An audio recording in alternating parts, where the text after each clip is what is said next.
Play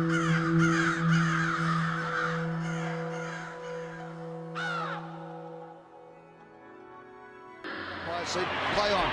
Dangerfield now just runs hard at the ball from the boundary line. Dangerfield, you are a star!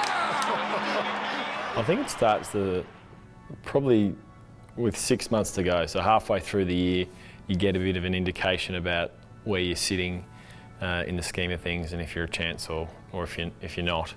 And that probably stems from the amount of clubs that are interested in having a chat to you, interviewing you, and then obviously if you get a letter to draft camp. When I was drafted, you could be drafted at 17. There's a few in my year that were a bit younger. Trent Cotchin was another, so we were a year younger than everyone else that was being drafted. And in my year, I'd said going to draft camp and all through the year that I was going to finish school first, so that was the most important thing for me, was finishing off school, so I had that behind me once I started my career in the AFL. So most teams took it pretty well, and Adelaide obviously didn't have an issue with it. I reckon I spoke to about 12. Most were pretty positive. It was pretty easy going. I didn't get too many grillings. The Port Adelaide interview with Mark Williams was the scariest one at draft camp. Every time, I speak about it with some of the older guys now that were in the system and coming into the system when Mark Williams was coach, were petrified of what the interview was going to be like. Franklin rolls it to his advantage inside 50, gets a Shepherd, and just dragged down by Dangerfield. Just a little chase and nudge. It was bizarre for me because Matty Randell, for anyone that knows him, is incredibly blunt, and he just says it how he is. And with 3 weeks to go, he said, "No, if you're there at Pick 10, I'll take you." And I didn't really, who says that? It was odd. I was like, you don't know whether to believe them or not because you hear stories about them just, making up different things. But Matty just said, "No, if you're there, we'll take you."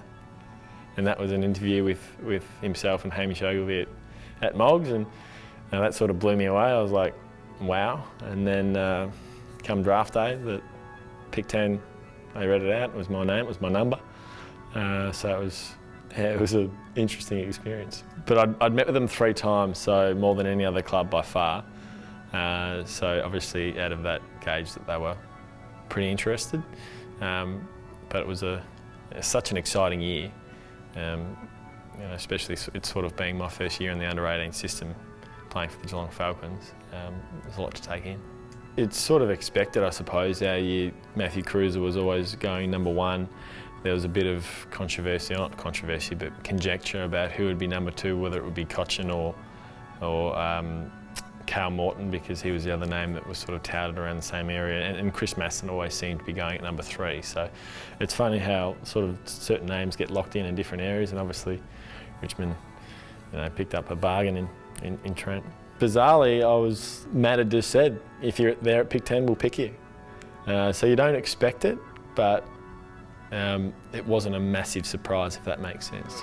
Well, nothing's going to stop Patrick Dangerfield when he's in full flight, bangs away for his 5th. Get going, it goes! And again, they're on their feet. He's a lethal weapon from there. Yeah, I was there at Etihad, and Mum and Dad came up, and my sister Bethany, so they were all very excited. And then I suppose they sort of got their head around that Adelaide was probably the destination from the chats with Matty and Hamish, but it's still a shock to the system for them, I think.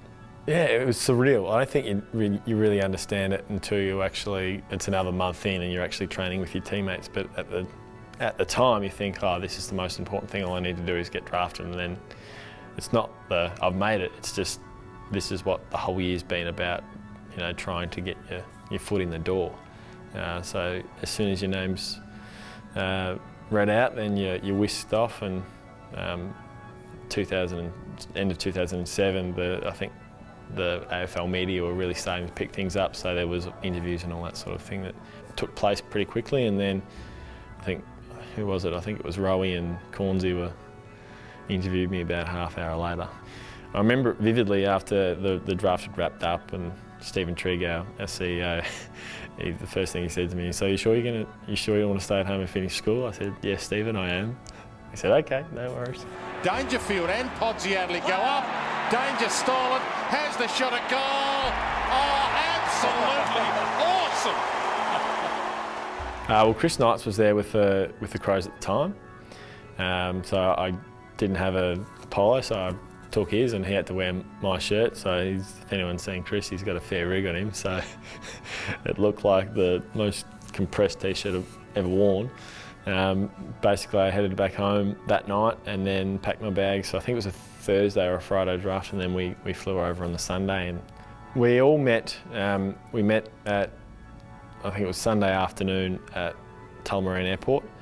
Andy Otten, Tony Armstrong, Aaron Kite, Mike Cook.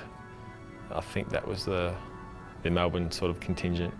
I'd played on Andy and played on Mike, but didn't know them super well. I actually played against Tony Armstrong when he played for Calder, but didn't really know them super well. So I didn't really know anyone, but you're living in each other's pockets pretty quickly, so you get to know them pretty well. Your first session on the bike with Charlie Walsh? And that was a memorable one. I think I lasted about 20 minutes and then I passed out. Mind you, it was friggin' 40 degrees, so I come from Moggs Creek. It's, I think it was 20 degrees at the time. They come over to Adelaide and it's 40. Didn't know what I was getting myself in for. People that know me, I'm pretty hell for leather, so I gave it absolutely everything, and then there wasn't much left with about halfway through the session. One of the things I see as the most important, I remember when I was first drafted, Tyson Edwards called me, Simon Goodwin called me, and Andrew McLeod. So it was like, what are these guys calling me for?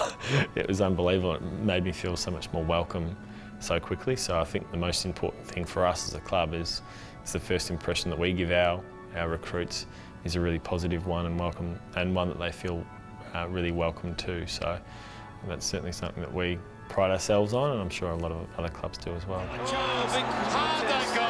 Dylan Chance, Dangerfield. Will you